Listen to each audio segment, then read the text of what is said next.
Vamos orar, meus caros? Vamos agradecer ao Senhor Deus? Deus bendito, Pai de amor, nós nessa manhã te rendemos graças, te rendemos glórias, te rendemos louvores. O Senhor é bom e a sua misericórdia dura para sempre. Obrigado por tudo aquilo que o Senhor nos deu nesse final de semana. O dia de ontem certamente entrou para a história e nós ecoaremos o que foi feito, visto e ouvido ontem por muitas semanas ainda. Te damos graças porque fomos visitados pelo Senhor. Te pedimos que o mesmo Espírito que agiu em nossas vidas ontem permaneça conosco nesse dia e permaneça com essa igreja daqui para frente, a fim de que façamos ou cumpramos o ID. A igreja tem uma placa na entrada dizendo vinde e uma placa na saída dizendo ID. Esse é o nosso DNA. E nós queremos viver esse DNA. Nós não queremos que isso seja apenas uma frase na parede, mas seja a essência da nossa vida. Então, o Espírito de Deus permaneça conosco de hoje e para todo sempre. É isso que nós te pedimos, orando em nome de Jesus. Amém. Vamos dividir as salas.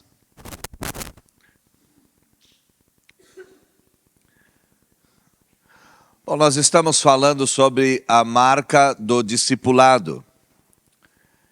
E nós vimos que discipulado não é uma classe, nem um curso. Discipulado não é algo relacionado aos líderes. Discipulado não é algo opcional, eu faço ou não faço. Discipulado não é a manutenção de relacionamentos, principalmente relacionamentos superficiais. Isso não é discipulado. O que é discipulado? Discipulado é um relacionamento de crescimento mútuo em Cristo. Discipulado é um estilo de vida que se relaciona uns com os outros, visando a glória de Deus, a edificação da sua igreja e a expansão do seu reino. Como é um estilo de vida, o discipulado ele é intencional. Ele é algo que nós fazemos com vontade, com intenção, com o nosso querer. Mas ele não é só algo exterior ao corpo, ele é espiritual. O discipulado é um estilo de vida que mantém-se em relacionamento com Deus e com o próximo, de forma intencional e profundamente espiritual. É uma caminhada de longo prazo que nós fazemos com o corpo e com a alma. E jamais sozinhos. Discipulado é mãos dadas. Discipulado é andar junto. Discipulado é caminhar em direção à Nova Jerusalém, até que recebamos as boas-vindas do nosso anfitrião. Em outras palavras, é seguir junto até chegarmos ao nosso destino. E isso não é algo de um indivíduo, ou de poucos indivíduos. Isso é responsabilidade de toda a igreja. Toda a igreja deve estar envolvida em discipulado. Toda a igreja deve estar envolvida no discipulado e em fazer discípulos. Na aula passada, nós estávamos avançando sobre os perigos de se ter um programa de discipulado. E por que é perigoso esses passos que nós estamos dando, por que eles são passos arriscados? Ora, porque nós temos que tomar um cuidado enorme em reduzir o discipulado a uma fórmula. A gente tem que tomar muito cuidado em acreditar que fazer discípulos de Jesus é fazer com que as pessoas entendam 7 regras e passem a viver por elas. Compreenda bem o que eu estou querendo dizer. Se eu reduzo o discipulado a um sistema de 10 encontros, ou uma fórmula de 10 itens, eu vou incutir na cabeça dos crentes que porque eles passaram pelo sistema, ou porque eles adotaram a fórmula, eles simplesmente se transformaram em discípulos de Jesus. É como um treinamento do exército. Então eu passo por aquelas 7 semanas e eu terminei aquelas 7 semanas, agora eu estou apto para ser um soldado de elite. No cristianismo isso não funciona. No cristianismo nada se resume a 7 semanas. Nada se resume a um livrinho. Nada se resume a um sistema de reuniões e de atitudes que nós temos que tomar a partir desse sistema. Então, quando a gente implanta o discipulado na igreja, é muito comum que a gente transforme o discipulado num sistema de 7 semanas. Então, vamos transformar a igreja numa igreja discipuladora. O que nós vamos fazer? Vai ter um curso de discipulado. Esse curso de discipulado vai levar 7 semanas. Terminou o curso de discipulado, agora você pode discipular outras pessoas. E as pessoas saem por aí achando que são discípulos do Senhor Jesus, porque simplesmente passaram por um programa de X semanas. Isso é muito perigoso. Porque, como eu disse, discipulado é uma caminhada da vida toda. Como eu disse, discipulado não é algo meramente exterior, mas ele é interior, ele é espiritual. Como eu disse, discipulado é um relacionamento com Cristo e com as outras pessoas, a fim de que o reino de Deus avance, a fim de que a igreja se consolide, a fim de que a glória seja dada toda a Deus. E essas coisas não podem se resumir em 7 passos, não podem se resumir em 10 semanas, não podem se resumir a um curso. Outro perigo, quando a gente implementa um programa de discipulado, os membros podem se desresponsabilizar em relação a fazer discípulos. Não. A igreja já tem um programa de discipulado. Eu vou convidar as pessoas para participar desse programa. Olha que loucura isso. Ontem nós falamos aqui na conferência missionária que um dos maiores problemas da igreja foi a igreja destruir a força leiga. O que é a força leiga? Em primeiro lugar, nós teríamos que já corrigir essa expressão, porque essa expressão é depreciativa. Mas eu ainda não sei como nomear isso. Mas eu vou tentar explicar o que é a força leiga e talvez vocês me ajudem a dar um outro nome para essa história. A força leiga é a força dos membros não profissionalizados. Então vamos lá. Quem são os membros profissionais da igreja? É o pastor, é o mestre, é o evangelista, o missionário, é o líder de música, é o líder da diaconia, que é formado em assistência social. A gente costuma pegar essas coisas. É o administrador da igreja ser um administrador. A gente começa a colocar dentro da igreja profissionais para trabalhar. E qual é o problema disso? Bom, o problema é que a igreja terceirizou tudo. Então quem é que prega e quem evangeliza? O pastor, ele é pago para isso. Quem é que evangeliza e faz discípulos? O missionário, ele é pago para isso, a gente manda dinheiro para ele todo mês. Quem que faz assistência social na igreja? Diaconia, ora, não é assunto nosso. Quem que cuida do louvor? Os técnicos. Isso não é problema meu. A gente terceiriza tudo. Ontem o pastor Léo chegou no meu ouvido e ele falou algo assim, ele falou: você acredita que as agências missionárias são um problema? Eu falei: eu não acredito que elas são um problema, mas eu acredito que elas são uma bênção. Mas ao mesmo tempo, elas arrancaram dos membros a capacidade de fazer missão. Quem que faz missão? A Frontiers. Quem que faz missão? A ATE. Quem que faz missão? A PMT. Quem que faz missão? A agência missionária, a AMB, a Agência Missionária Batista. Quem que faz missão? O Novas Tribos. Quem que faz missão? Asas do Socorro. Então a missão é um negócio que outros fazem, não é mais a gente. E isso é um baita problema.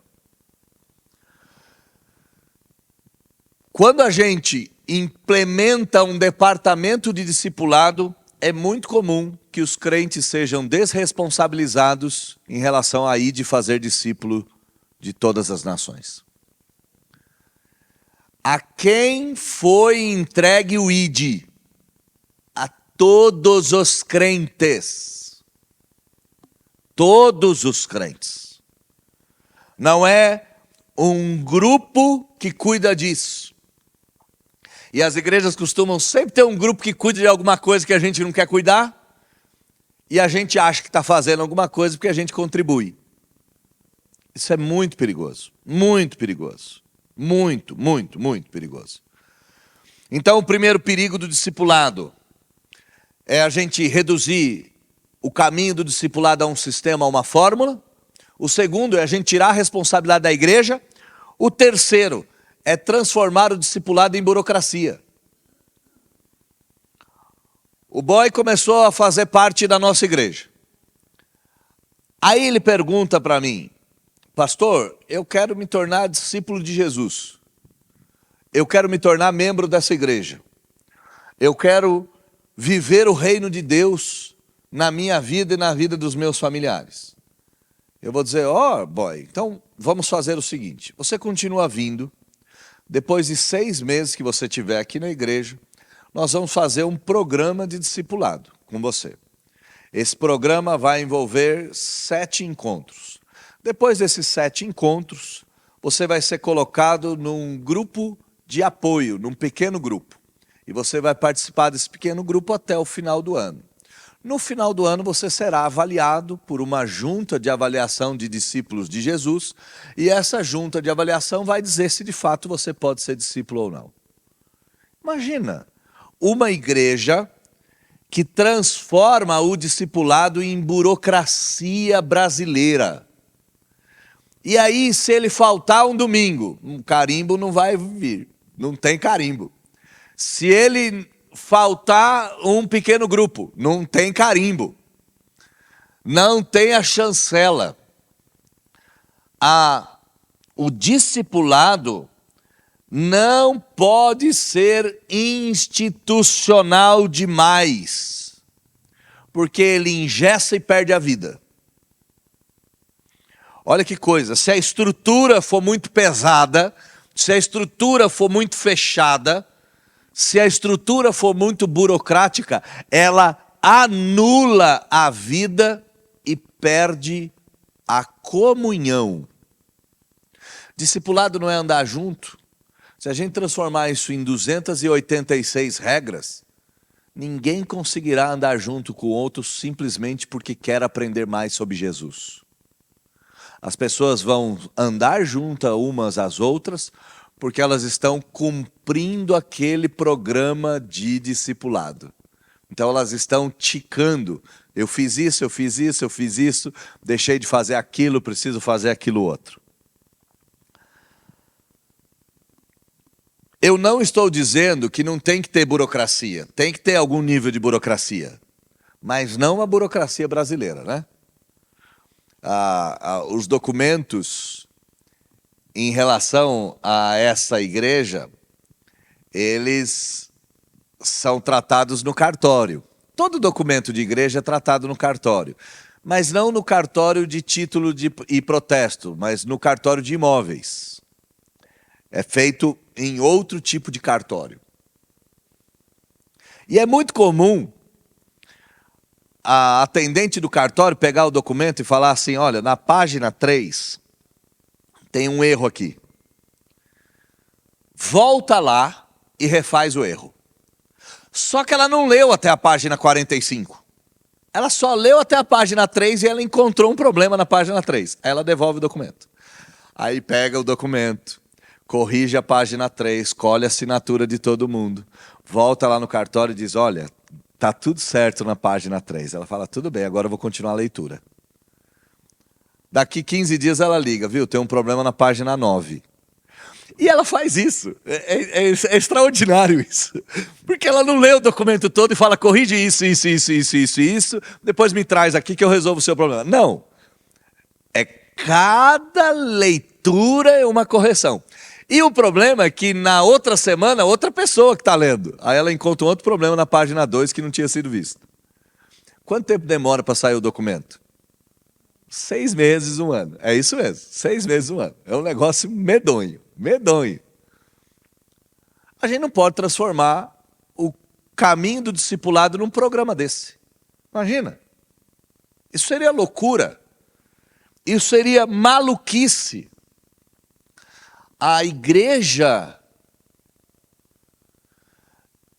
ela não pode perder a sua essência, que é amar a Deus sobre todas as coisas e amar o próximo como a ti mesmo.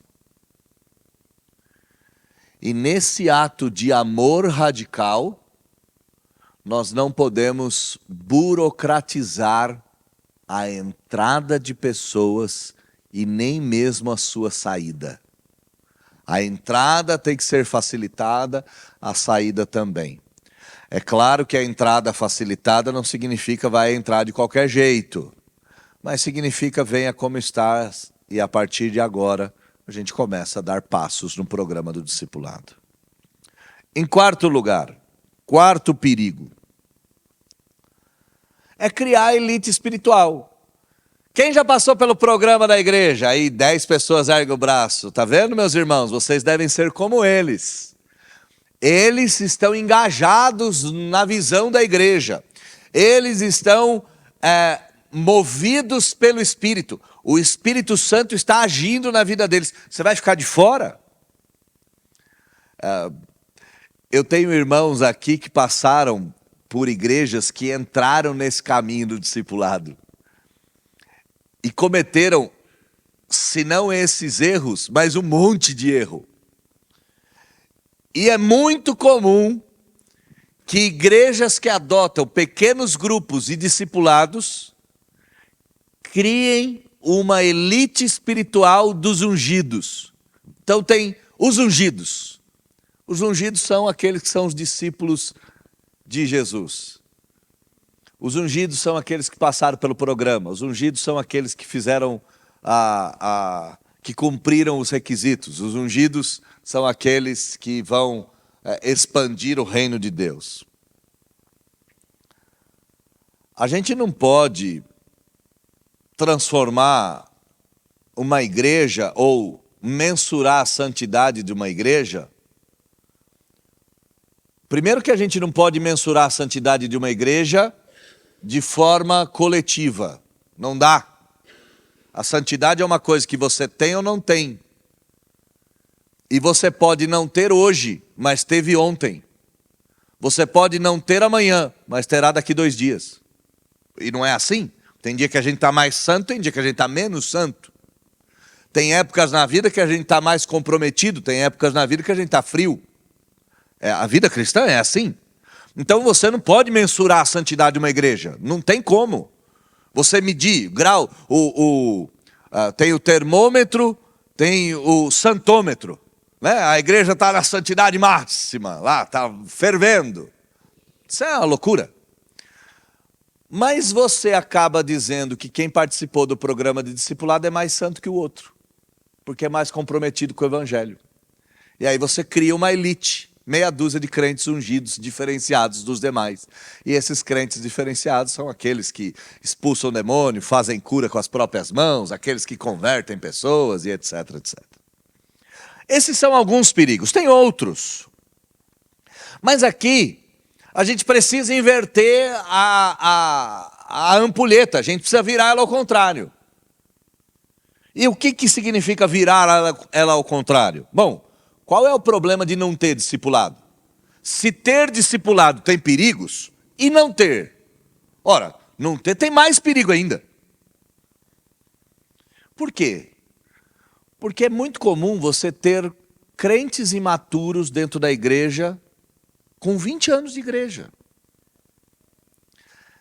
Se não houver um caminho do discipulado que leva o crente do ponto A ao ponto B, que leva o crente da sepultura à glória, se não houver um programa de discipulado contínuo, partícipe, se não houver um espírito do discipulado dentro da igreja, a gente vai encontrar anomalias.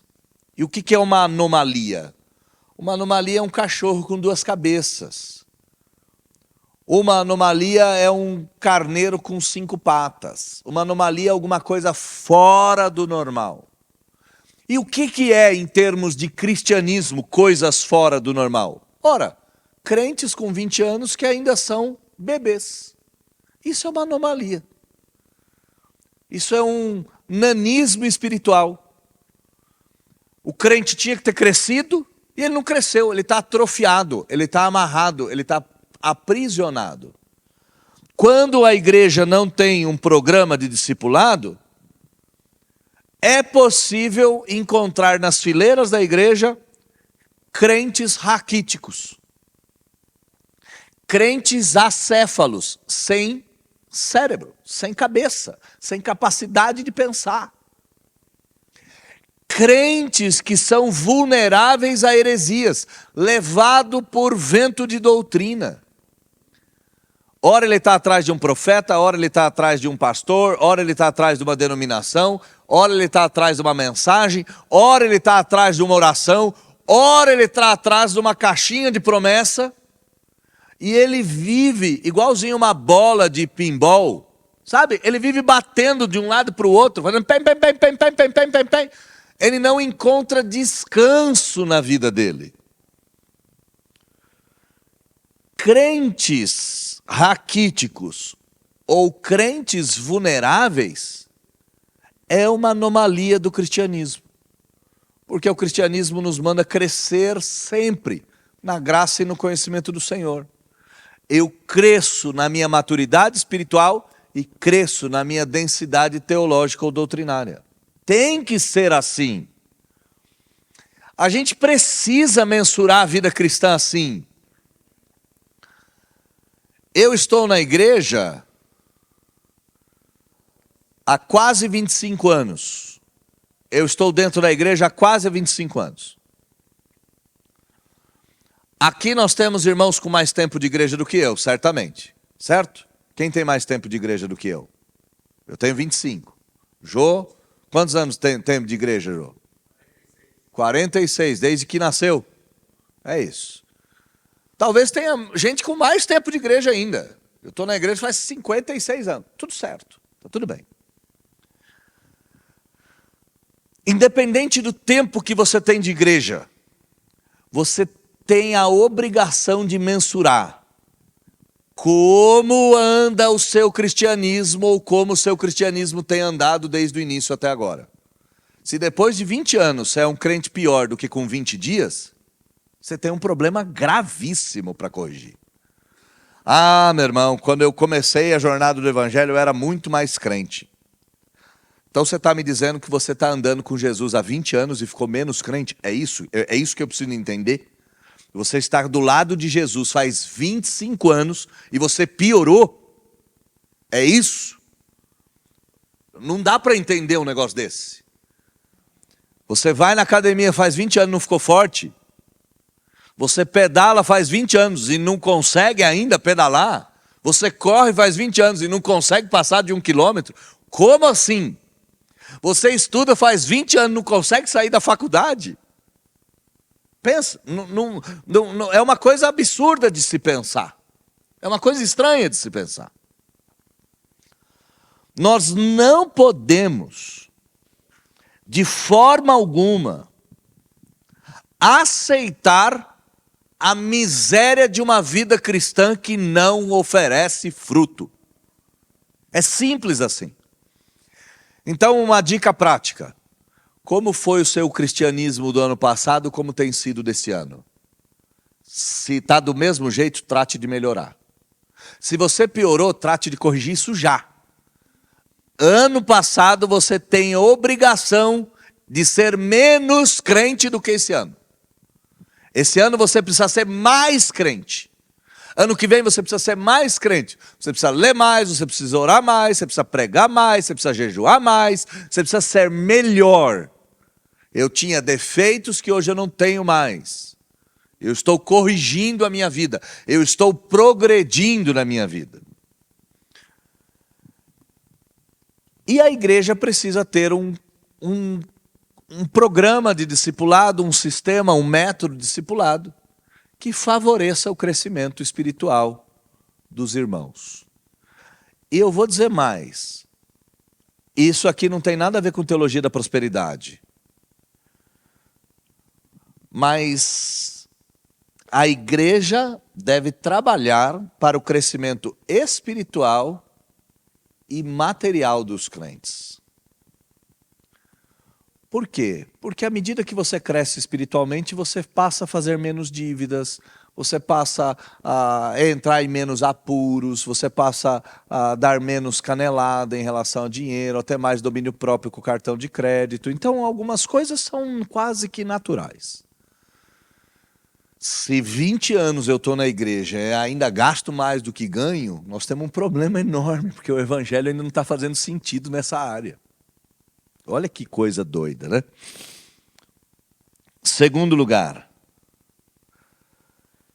qual é o problema de não ter um discipulado na igreja? Fé desconectada com a vida real. O que eu quero dizer aqui? Bom, imagina que a igreja inteira participou do programa de discipulado. Significa que todos terão fé real? Significa que todos terão crença verdadeira? Porque todo mundo passou pelo programa, então está todo mundo agora apto? Não. Essas coisas não são sinônimos. Mas nós podemos inverter.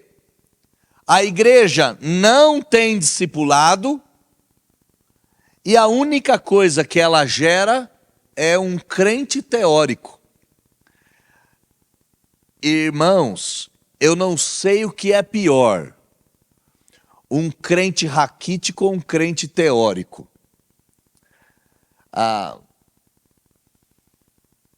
Eu sou um discípulo de Jesus. Ontem nós ouvimos algo que foi uma paulada nos nossos ouvidos.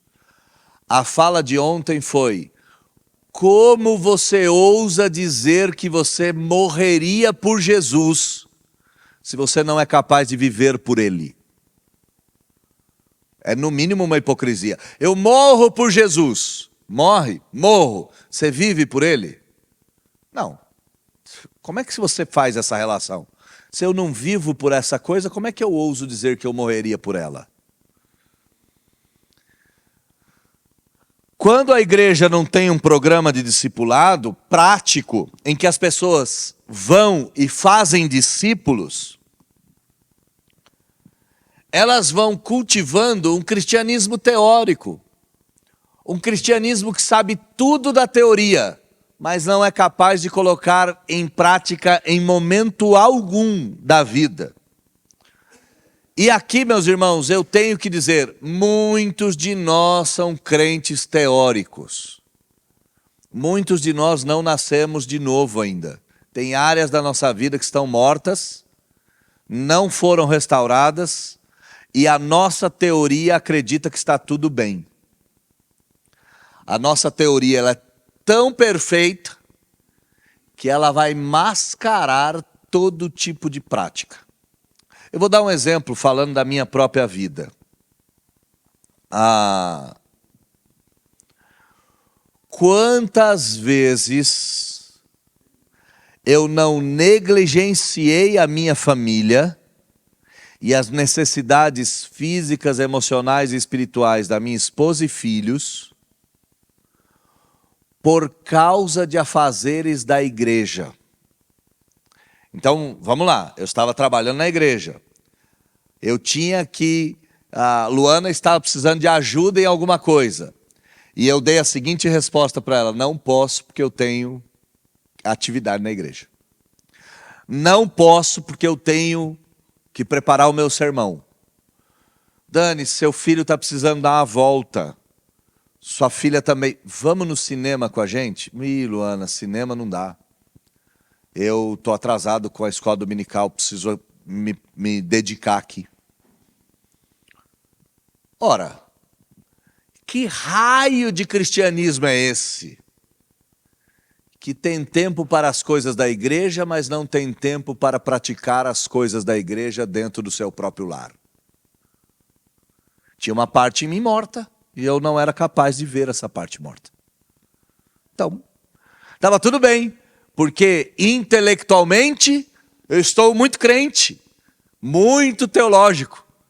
Consigo falar com Deus ainda num linguajar erudito, né? Falo com Deus de igual para igual. É muito perigoso. Igrejas que não têm discipulado, porque igrejas que não têm discipulado destroem a fé prática.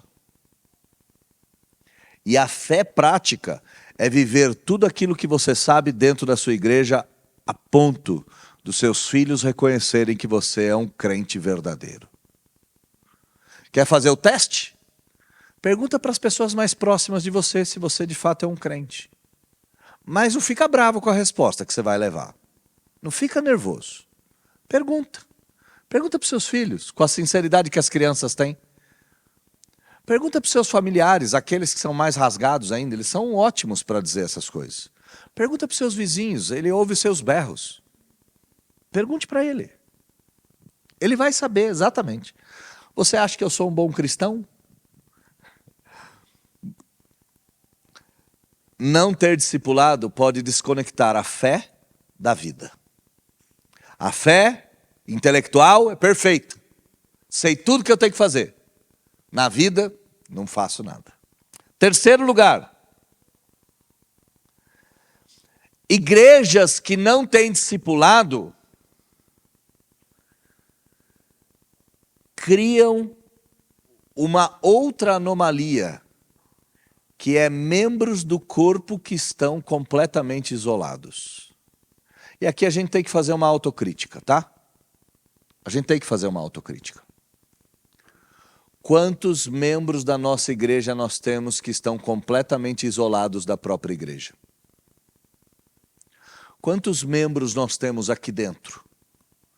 Pessoas que você vê de vez em quando aos domingos, mas que estão à margem, que estão à parte, que não participam de nada que a igreja faz, que não são inseridos em nada que a igreja faz, que a igreja não é capaz de chegar até eles. Você recebeu o aplicativo do Marçal? É? Coisa boa ninguém passa, né? Coisa ruim vira que nem um rastilho de pólvora, né? Mostra esse negócio ruim aí. Vocês precisam ver esse negócio ruim. Mostra para todo mundo. Esse negócio infernal. Que horror. Que ódio.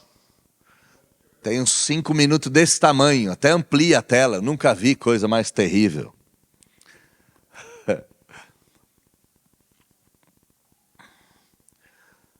Quantos cristãos nós temos na igreja que não tem o menor acompanhamento? Quantas famílias não estão sendo acompanhadas? Quantos idosos e doentes estão sendo deixados de lado?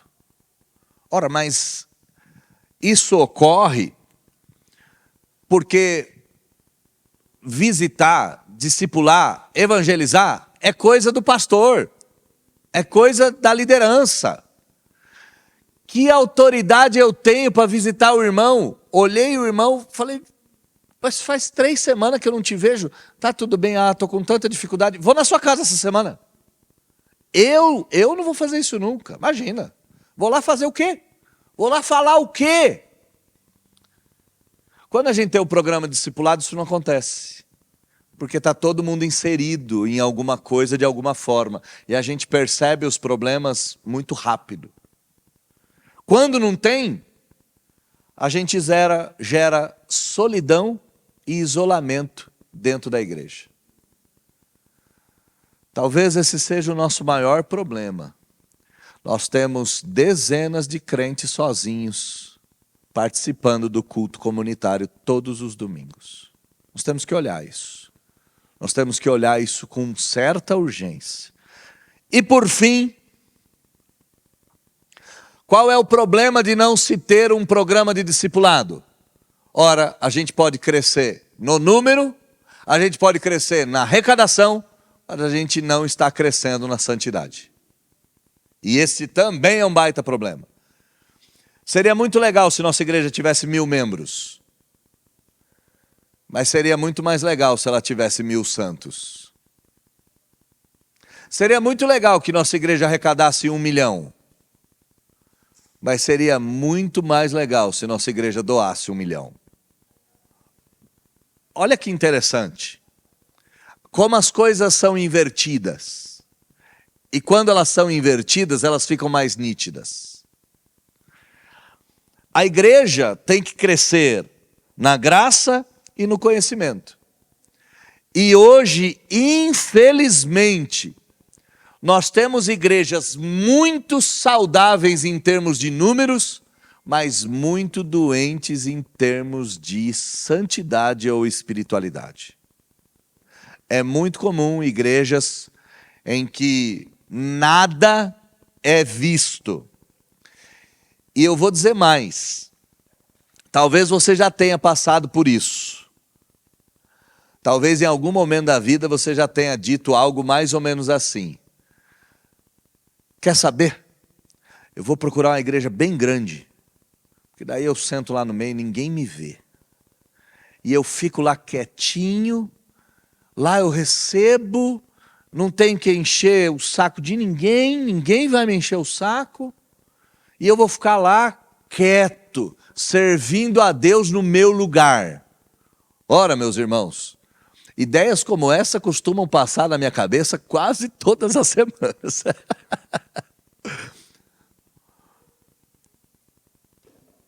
Por quê? Porque numa igreja grande, você fala o que você quiser. Quem vai saber da sua vida ali, meu Deus do céu? Tem 7.000 pessoas, 32 pastores. Você acha que vai cuidar de alguém? Vai cuidar de ninguém. Ninguém cuida de ninguém.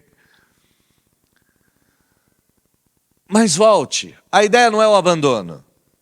A ideia é implementar um discipulado para que os crentes cresçam espiritualmente. E a gente chegue sim numa igreja de 1000 membros. Mas se nós chegarmos numa igreja de 1000 membros com 500 discípulos de Jesus, essa igreja será uma igreja espetacular. Os perigos de não ter o discipulado são enormes. Os perigos de ter o discipulado, os perigos de ter o discipulado são enormes. Mas os perigos de não ter são maiores ainda.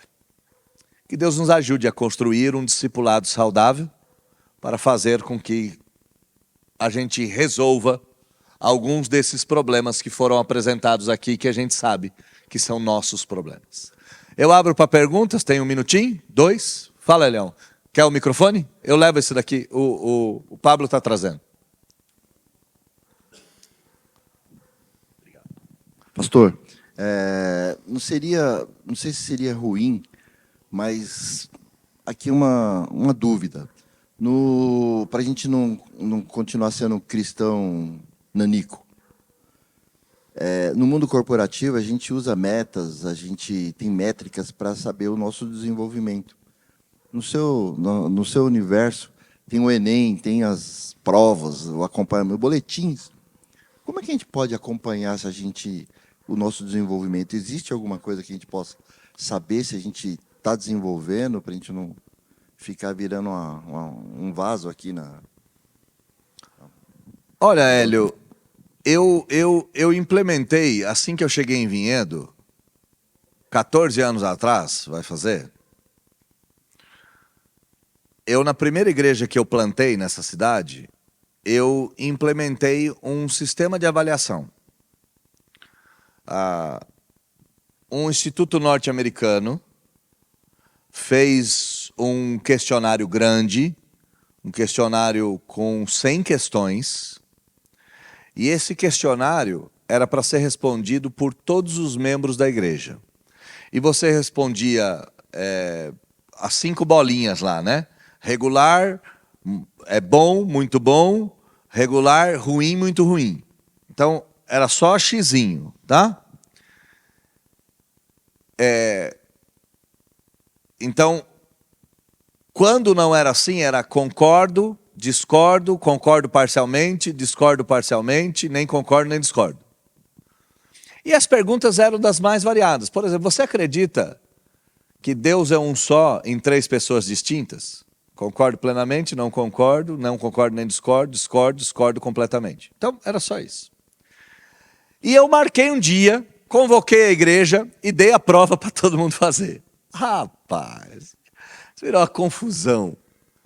Onde já se viu o pastor querendo nos fazer uma prova?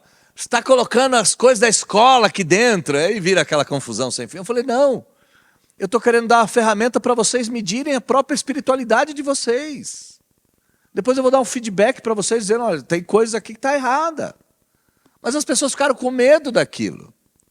Nos Estados Unidos isso foi aceito de forma muito, muito aberta. Por quê? Uma mentalidade mais linear, que é a mentalidade europeia, a mentalidade norte-americana, entende que você precisa medir aquilo que você fez. Você precisa mensurar. Então, está certo, está errado. E esse mundo corporativo é o mundo inglês, a Revolução Industrial é inglesa. O país mais industrializado do mundo é os Estados Unidos. Então, você precisa mensurar as coisas. Só que no mundo evangélico latino-americano, em que o pensamento é circular e nós somos emocionais e não racionais, qualquer tipo de avaliação vai expor aquilo que eu não sei. E o brasileiro tem muito medo da vergonha de não saber, mas ele não tem medo daquela calhordice de fingir que sabe. A sala de aula é incrível para você medir isso. A sala de aula é o maior reflexo do brasileiro. Você sabe que o aluno não sabe, mas ele levanta e faz um discurso maravilhoso sobre nada do que ele está entendendo.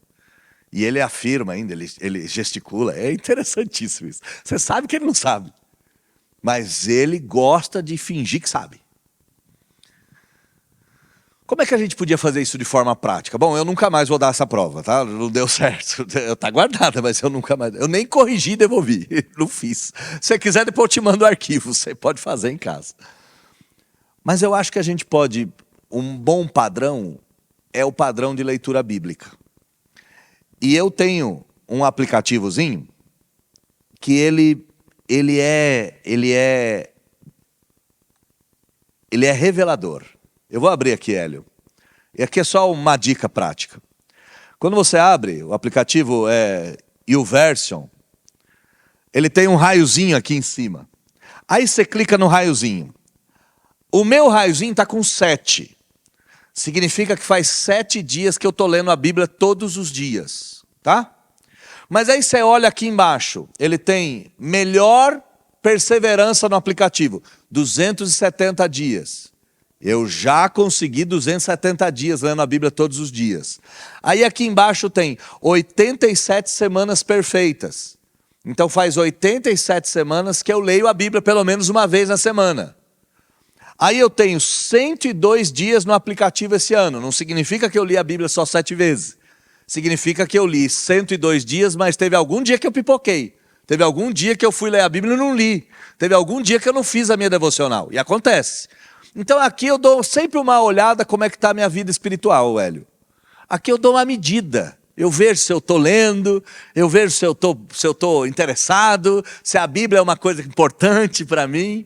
Quando eu olho lá e faz 5 dias que você não acessa o aplicativo, eu falo, meu Deus do céu. Faz 5 dias que eu não dou uma lida na Bíblia, faz 5 dias que eu não dou uma orada boa. E é isso.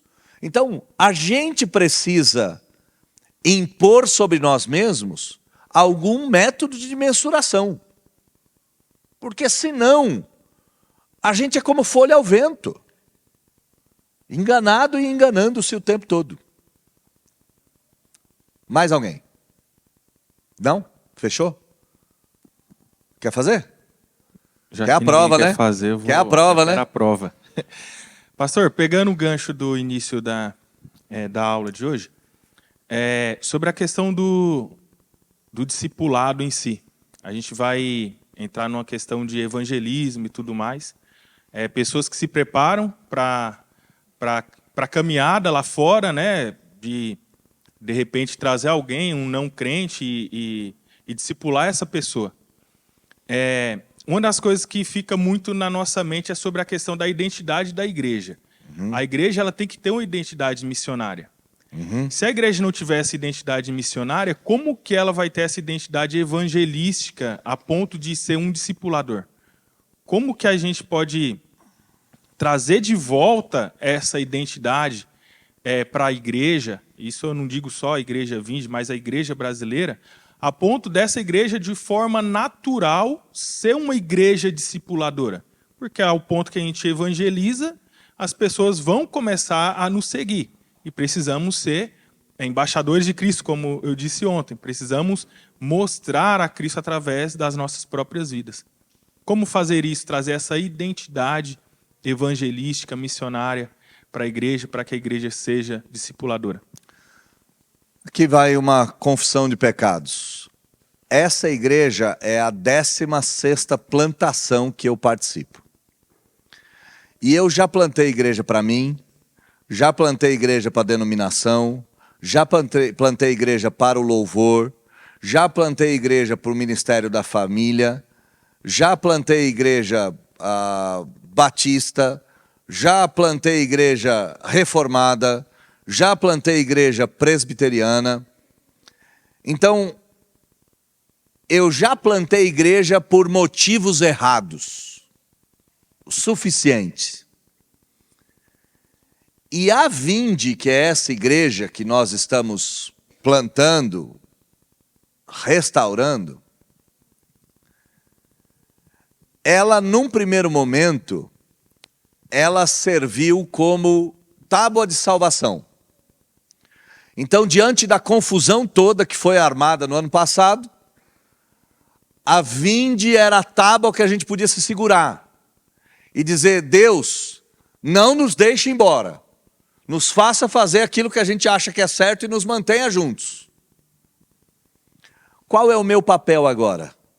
Fazer com que a tábua vire um barco. E o meu papel não é só fazer que a tábua vire um barco, é dizer para onde esse barco vai. Então nós estamos num momento espetacular para definir a identidade missionária da nossa igreja e fazer com que ela ande. Definir para onde a nossa igreja vai. O que nós vamos fazer? Nós vamos ser uma igreja local, nós vamos ser uma denominação. O que nós vamos fazer? Para onde nós vamos? Nós vamos impactar essa cidade, nós vamos plantar igrejas em outras, nós vamos fazer um programa discipulado, vamos tirar essa igreja de 130, 140 membros e vamos levá-la para 1000 membros, o que nós vamos fazer? Quarta-feira tem reunião de liderança, se você quiser participar é sempre bom. Coisas como essas serão ditas. Então, e eu estou no gás, viu? Eu estou animado, eu estou firme, eu estou animado. A Vinde não é a minha tábua de salvação, minha tábua de salvação é a cruz de Cristo. A Vinde é o barco que Deus deu para atravessar o mar da Galileia, e eu vou atravessar. E pretendo fazer com que esse barco esteja lotado de gente. E a gente vá junto. Fechou? Valeu. Deus abençoe.